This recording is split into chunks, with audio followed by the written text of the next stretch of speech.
Kabengbeng, upgrade natin tong dumating na unit natin kay Tatay Bruce. Tadan! Glock 17 Tokyo Marui. Okay, Tokyo Marui siya. Kabengbeng, wow, ang ganda, man.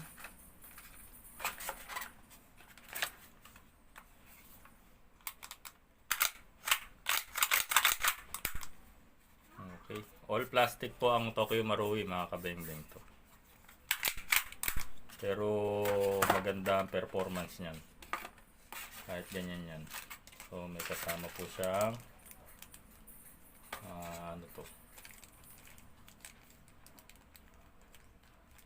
follower.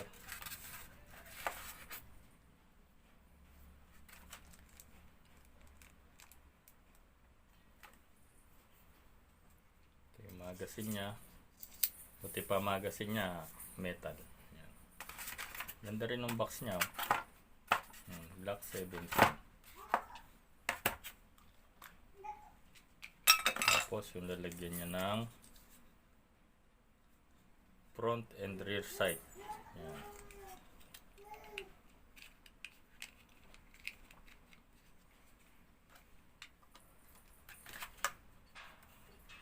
Ganda naman front and rear sight niya.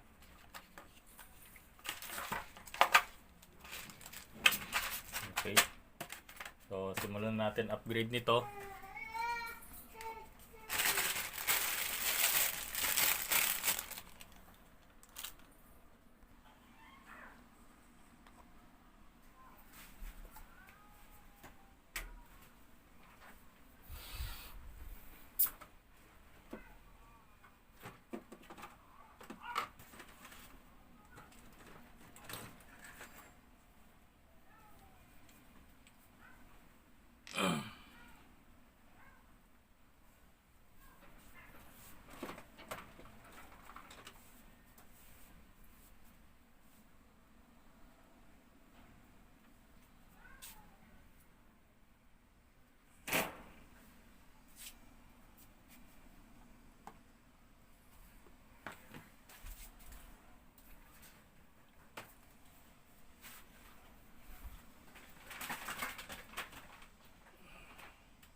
So pagtatanggal po nito, yan, tanggalin natin yung dalawang tornilyo.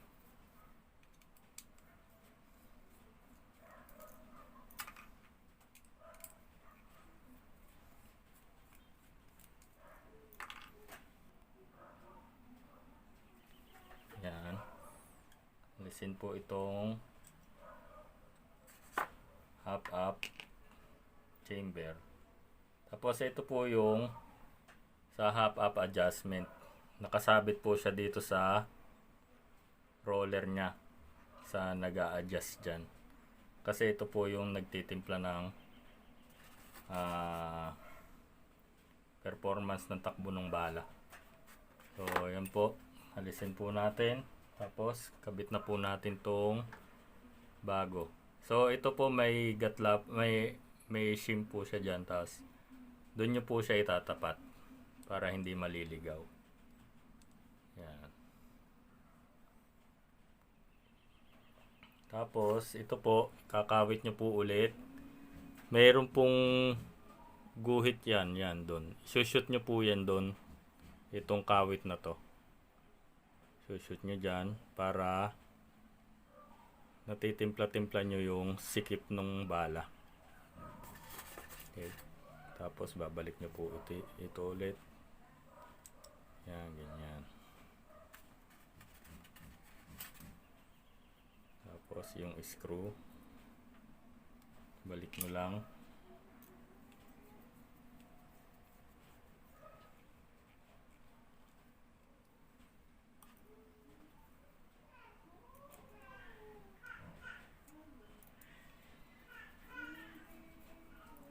sukat naman siya. Okay. Sukat naman. So, nilagyan natin ng ano to ganito.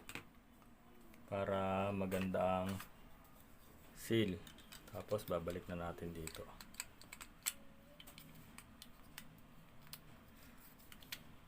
Yan. Plastic lang din po itong barrel niya, yung outer barrel niya. Ganyan po ang Tokyo Marui. Tapos ito, balik natin dyan. Lagyan po muna natin ng oil. Lalagyan natin ng silicone oil. Paglalagay po ng silicone oil, ito lang po ang lalagyan nyo. Okay. Para lumambot-lambot po yung balik ng inyong nozzle. Tapos lalaro-laruin nyo po na ganyan. Tapos yung outer ng nozzle, lalagyan nyo rin.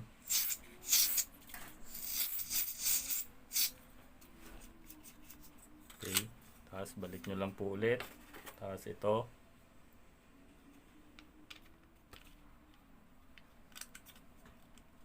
Ang kanyang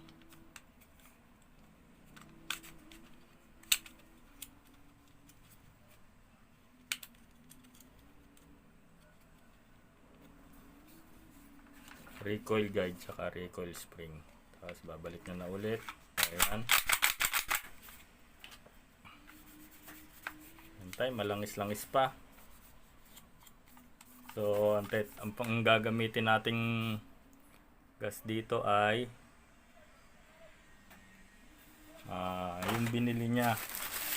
Ito po yung gas niya. 9 Pop Dyno. Light power, pang Tokyo Marui. Yan. So, testingin po natin yung magazine.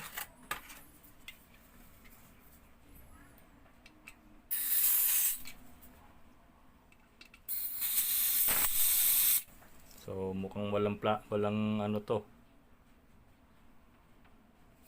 Walang rubber. So, mukhang walang rubber tong kanyang inlet valve, kaya kumakawala yung gas. Tapos, lagyan natin ng bala. Bababa lang yung follower. Tapos dito.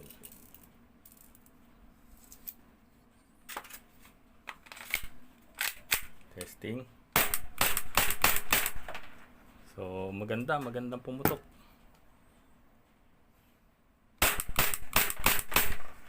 Okay. Panalo. All goods. So, yung kanyang magazine, walang rubber. Lalagyan natin ng rubber. Kasi kumakawala yung gas.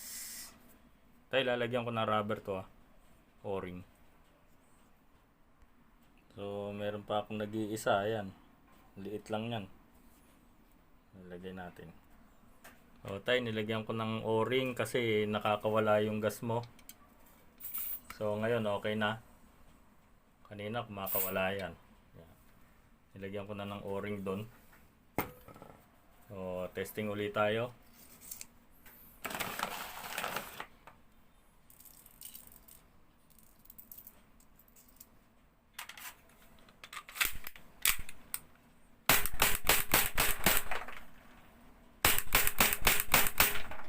So, ayan, tay.